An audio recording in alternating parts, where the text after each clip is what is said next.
शुभ संध्या। सर्वप्रथम पायरेथिया 2023 का सहृदय धन्यवाद, जिसके कारण आज हम कवियों को यहाँ पर अपनी काव्य रचना प्रस्तुत करने का अवसर मिला है।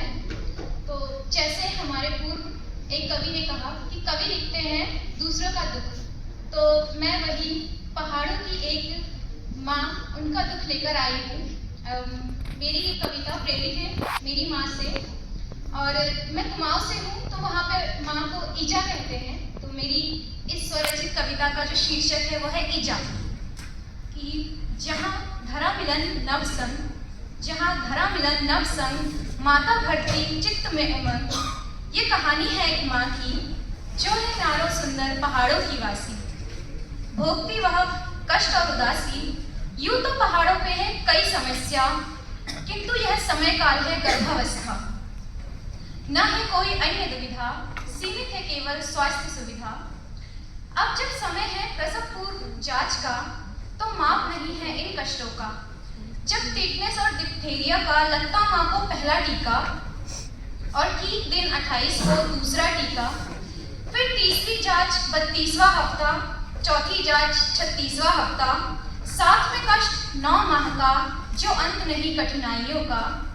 जब होती आरंभ प्रसव पीड़ा, जब होती आरंभ प्रसव पीड़ा, न कोई सुविधा न कोई सहायता, गर हो समय रात्रि का, कठिनाइयों में होती है कई जिंदगियां।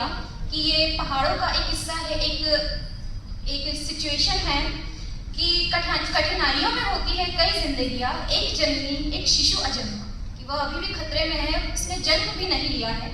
एक जननी एक शिशु अजन्मा, 4 व्यक्ति एक डोली संभाले। ये डोली वह होती है जब पहाड़ों के ऊपर से मेन रोड तक उस गर्भवती महिला को लाया जाता है।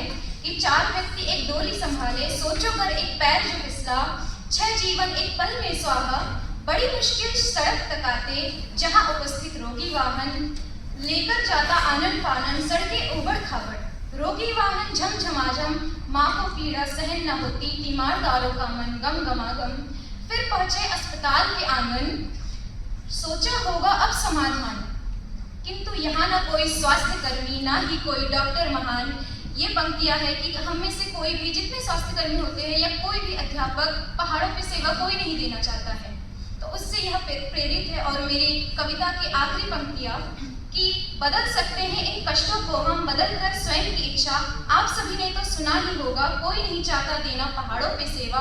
अगर हम करें यह एक शुरुआत, अगर हम करें पर्वतों पे श्रमदान, हो सकता है इन कष्टों का निदान, हो सकता है इन कष्टों का निदान। धन्यवाद।